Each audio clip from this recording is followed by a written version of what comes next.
February 9th, 2004. A frigid Monday evening in Haverhill, New Hampshire. Maura Murray, a 21-year-old nursing student at UMass Amherst, crashes her car on a hairpin bend of Route 112, a desolate stretch of road known locally as the Wild Amanosuk. No significant damage to the vehicle, no apparent injuries to Maura. A school bus driver stops, offering assistance. Maura declines, assuring him she's already called AAA. He leaves, yet police records show no such call. Minutes later, a second motorist passes by. The car is still there, Maura is gone. Vanished without a trace. No footprints in the snow, no signs of a struggle. Just an abandoned vehicle and a chilling silence. It's a disappearance shrouded in unsettling questions, a case that continues to haunt investigators and fuel countless theories, from accidental death to abduction, even whispers of something far more sinister. The events leading up to Maura's disappearance are just as perplexing. Days earlier, she had abruptly left her dorm, emailing her professors and employers about a family emergency, an emergency her family confirms never existed. Her dorm room was packed up methodically, almost as if she was planning a departure. Then there's the strange purchase history, a map of Vermont purchased days before the crash, seemingly unrelated to her intended route. Add to that reports of her being upset, possibly even crying, in the hours leading up to the incident. The timeline is fractured, full of inconsistencies, like pieces of a puzzle that refuse to fit together. It's as if Maura Murray was deliberately erasing her tracks, leaving behind a trail of deliberate misdirection. What was she running from, or towards? The official investigation hit roadblocks almost immediately. The remote location, the lack of credible witnesses, the fading trail in the harsh winter conditions. It all hampered efforts to piece together what happened. Some theorize she succumbed to the elements, wandering off into the wilderness, disoriented and vulnerable. Others believe she was a victim of foul play, abducted by someone who knew the area, someone who took advantage of the isolated location. Then there are the more outlandish theories. A staged disappearance, a secret rendezvous gone wrong, even whispers of the supernatural, given the area's local legends and folklore. But what truly chills me is the complete absence of any concrete evidence.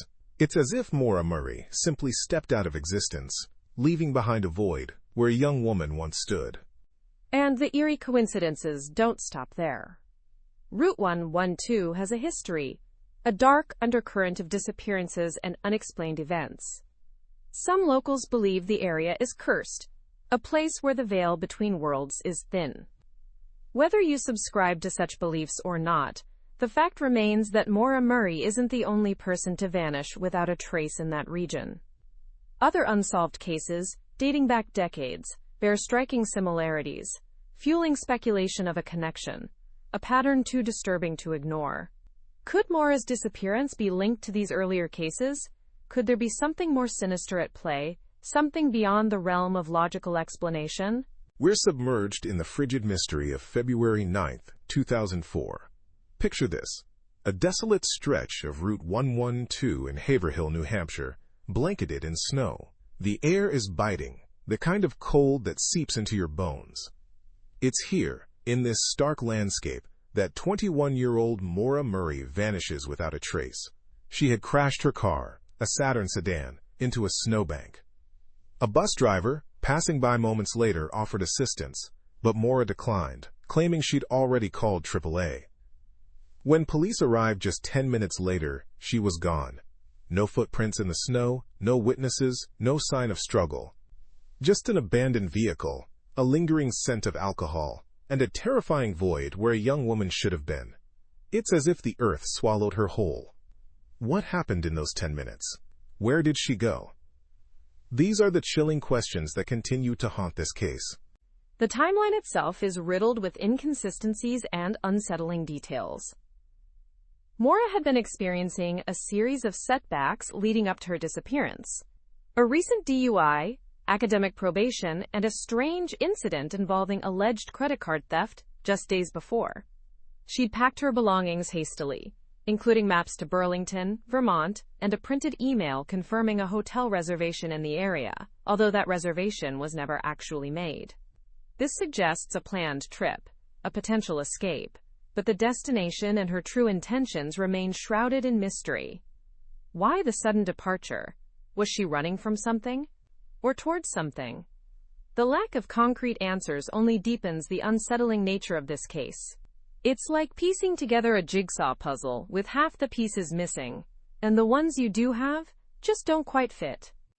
Adding to the enigma is the lack of a clear motive for foul play. While her car contained alcohol, it was not in an amount that would suggest severe intoxication. There were no signs of a struggle at the crash site, and no evidence of abduction. Some speculate she may have wandered off into the woods, disoriented and succumbing to the elements. Others believe she staged her disappearance, seeking a fresh start elsewhere. And then there are the more sinister theories, whispers of a stalker, or a chance encounter with someone who meant her harm. The desolate location, the late hour, the lack of witnesses, it all creates a breeding ground for speculation, each theory more unsettling than the last. The area surrounding Route 112 is a remote and unforgiving terrain. Dense woods, steep ravines, and the ever-present threat of wildlife make survival challenging, especially in the harsh winter conditions. Search efforts in the immediate aftermath, and in the years following, have yielded nothing.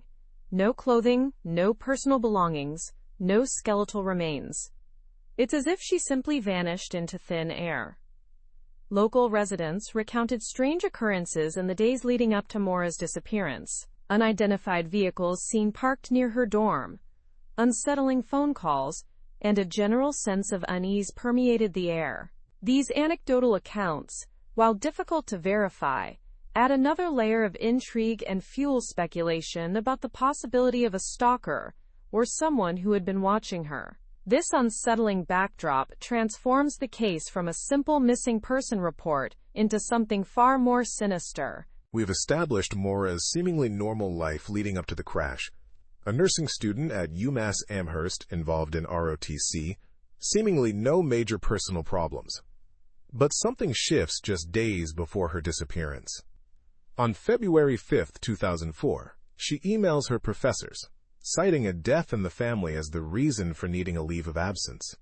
Strange, considering no known family member had died. Then, later that day, she books a hotel room in Stowe, Vermont, a ski resort town, using her father's AAA membership. Why Stowe? Why the secrecy? These actions suggest a premeditated trip, a desire to be alone, or perhaps a meeting she didn't want anyone to know about.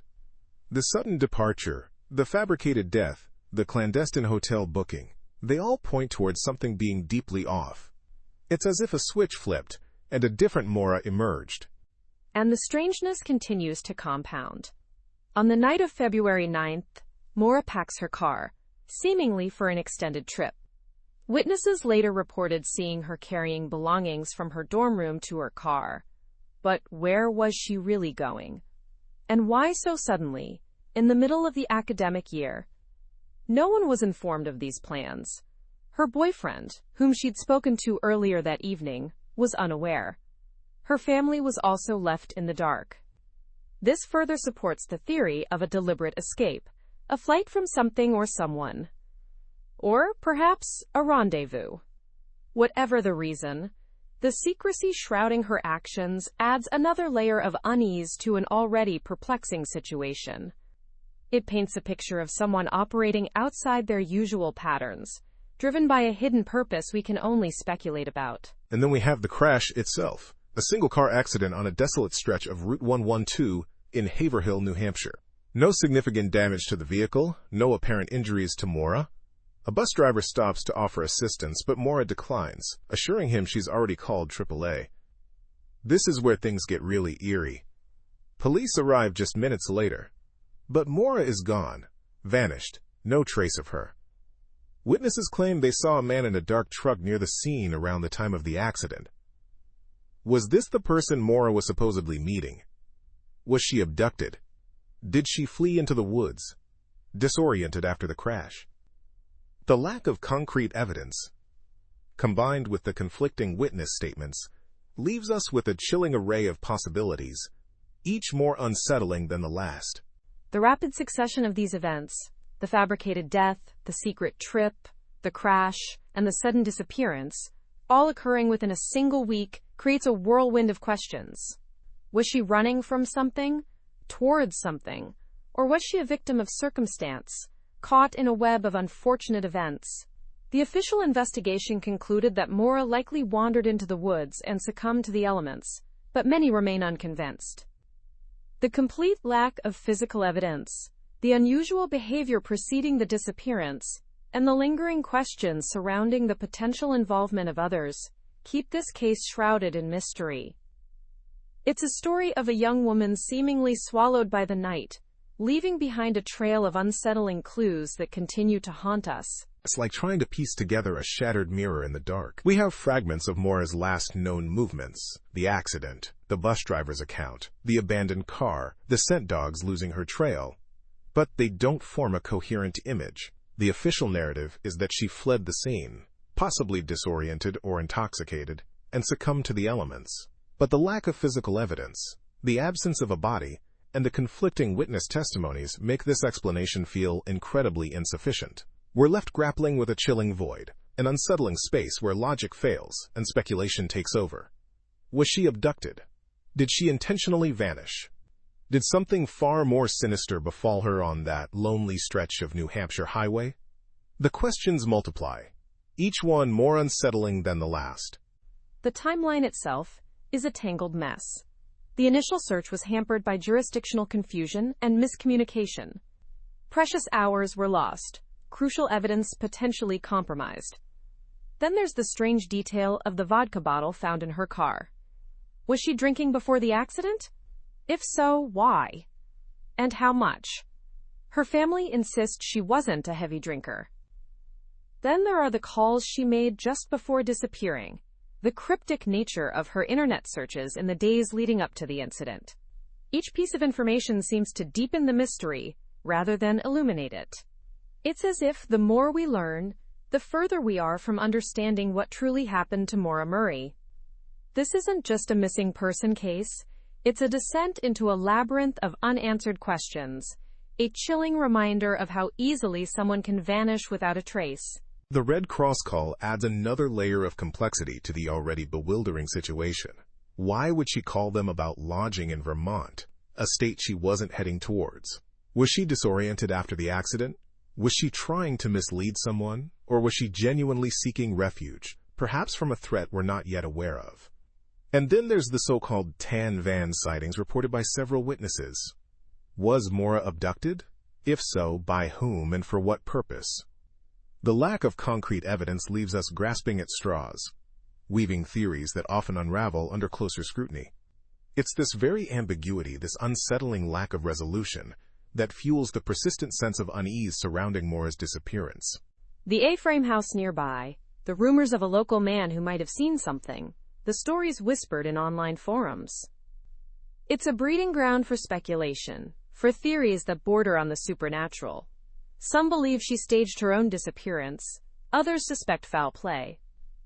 There's even the chilling suggestion that she might have become a victim of the smiley face killers, a theory largely dismissed by law enforcement, but which continues to circulate in the darker corners of the internet. It's a grim testament to the enduring power of mystery, the human tendency to fill the void of the unknown with our own fears and anxieties. And in a case like Maura Murray's, where the truth remains elusive, the shadows only grow longer, the silence more profound. The chilling part is, after crashing her car, Maura seemingly vanished into thin air. No footprints in the snow, no witnesses beyond the bus driver who offered assistance she declined. It's as though the woods swallowed her whole. The police arrived within 10 minutes, but she was gone. Her belongings were still in the car: cell phone, credit cards, even a bottle of wine she'd purchased earlier. This wasn't a planned disappearance. It was abrupt, unexplained. And the Haverhill police's initial investigation, many argue, was botched.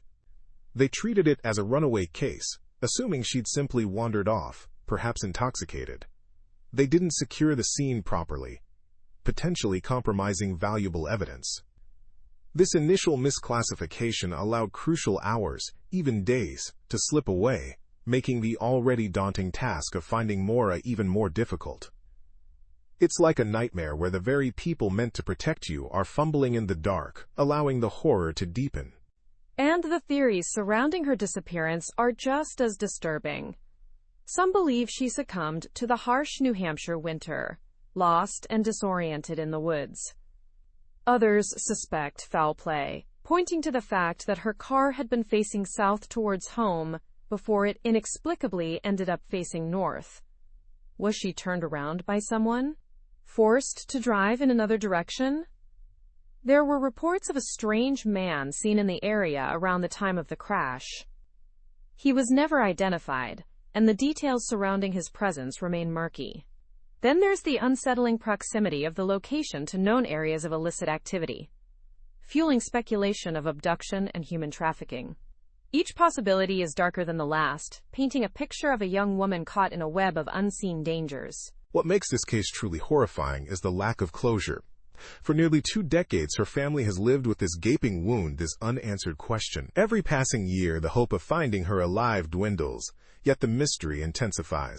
The online communities dedicated to Maura's disappearance are a testament to this lingering dread. They're filled with amateur sleuths, dissecting every detail, poring over maps, chasing down leads, desperately trying to piece together the fragments of this shattered narrative. But the more they dig, the more complex the puzzle becomes. It's like a descent into madness, an obsession fueled by a chilling premonition that the truth, when finally revealed, will be far more terrible than anyone could have imagined. And the stories of the Abenaki tribe add another layer of unease. Local legends speak of a malevolent entity that roams the woods, preying on lost souls. While easily dismissed as folklore, these stories take on a chilling new meaning in the context of Maura's disappearance. The area where she vanished is known to be part of their ancestral lands. Some believe she stumbled into a place she shouldn't have, crossing a boundary into the supernatural. These whispers, combined with the tangible evidence, or lack thereof, create a sense of creeping dread, a feeling that something truly sinister happened that night on that desolate stretch of highway. It's a horror story ripped from the headlines, a chilling reminder that sometimes the greatest mysteries are those that remain unsolved. We've discussed the timeline, the crash, the abandoned car, the lack of concrete evidence. But what if there's something darker at play? Something beyond a simple accident or a spur-of-the-moment decision to vanish? Maura's family history, while seemingly ordinary, holds some unsettling details. Her father, Fred, was a military man, disciplined and private. Some sources suggest he was involved in some clandestine operations during his service, the specifics of which remain shrouded in secrecy. Could Maura have stumbled upon some dangerous information related to his past? Could she have been running from something more sinister than we initially thought? It's a chilling possibility, one that adds another layer of complexity to this already perplexing case. And it leads us to question whether her disappearance was truly voluntary, or if she was forced into hiding, silenced by forces unknown. It's a disturbing thought, and one that aligns with some of the more unsettling aspects of the case. The seemingly illogical decisions Maura made leading up to her disappearance, the alcohol purchase, the map to Burlington, the reservation at a Stowe ski resort she never reached, could point to someone acting under duress, desperately trying to throw pursuers off her trail. There's also the strange incident a few days prior to her vanishing, where she was involved in a minor car accident on the same stretch of highway. While officially ruled an accident, some have speculated that it was a staged event, a warning perhaps, or an attempt to intimidate her.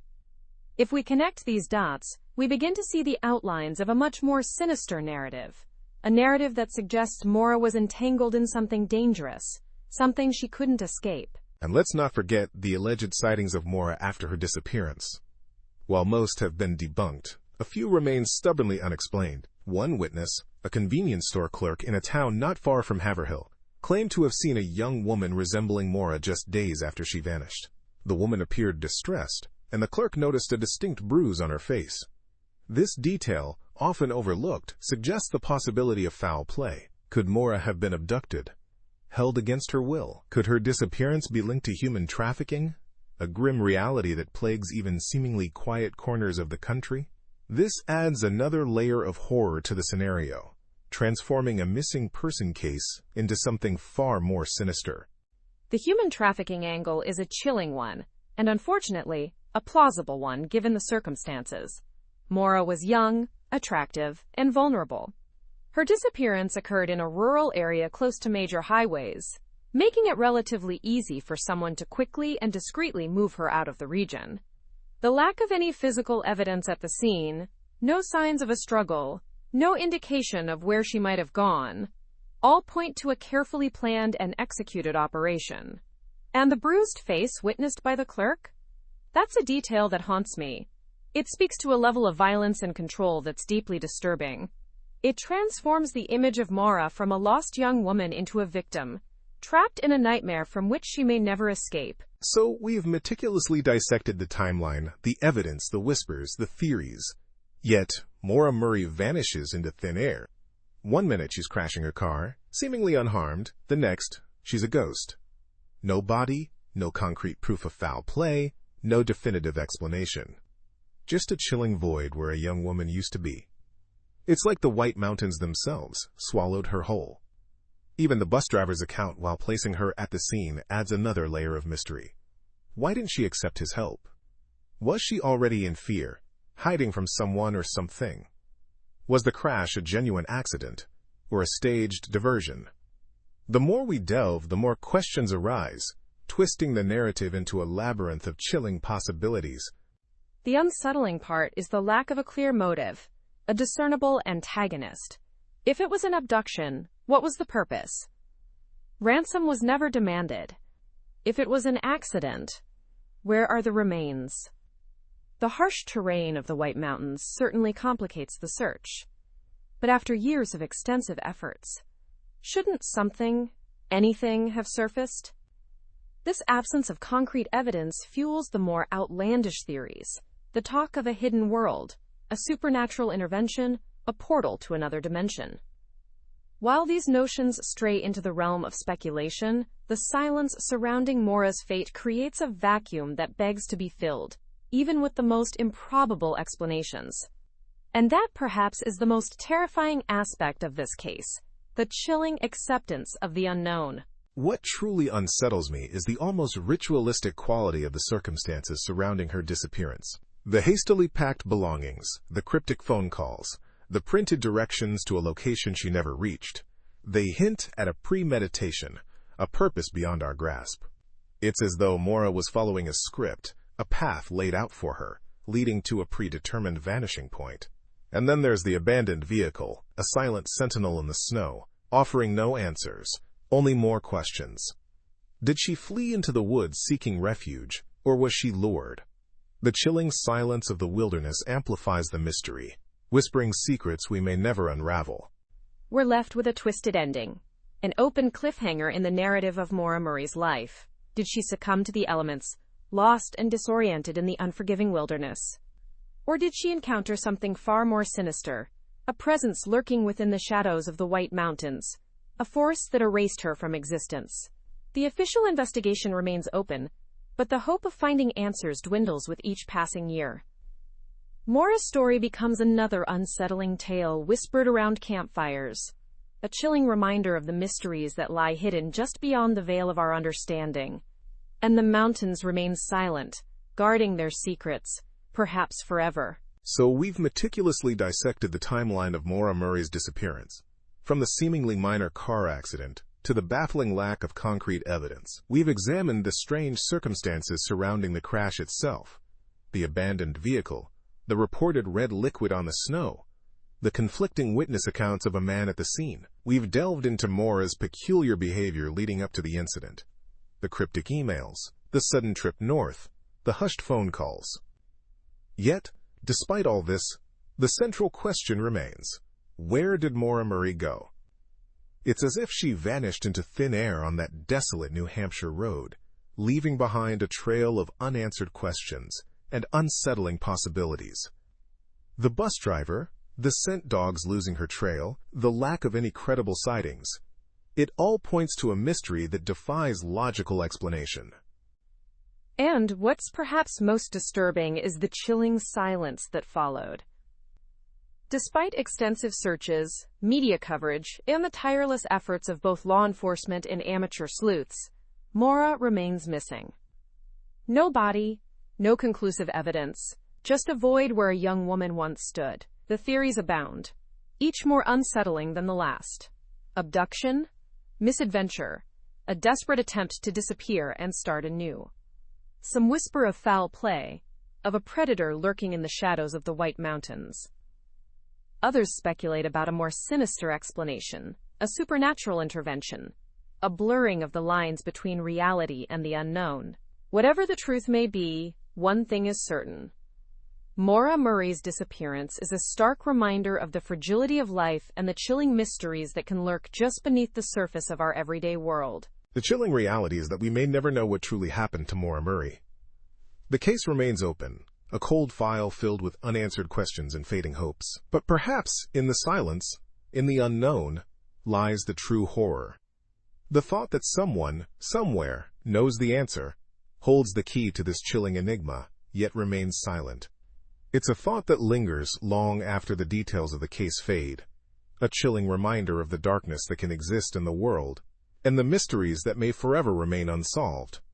Perhaps the greatest fear is not the known, but the unknown, the chilling possibility that some secrets are best left buried, some answers too terrible to comprehend. The silence surrounding Maura Murray's disappearance is deafening. It echoes through the years, a constant reminder of the unresolved, the unexplained. It's a silence that invites speculation, that breeds fear, and that ultimately leaves us with a sense of unease that lingers long after the story has been told. If you have any information regarding the disappearance of Maura Murray, please contact the authorities. Even the smallest detail could help bring closure to this haunting mystery. Perhaps, somewhere out there, in the quiet corners of the world, the truth is waiting to be discovered. That was this week's dive into darkness. Subscribe to the 18+ Horror Podcast and come back if you can sleep again. You've been listening to Whispers After Midnight. Sweet dreams, if you can sleep.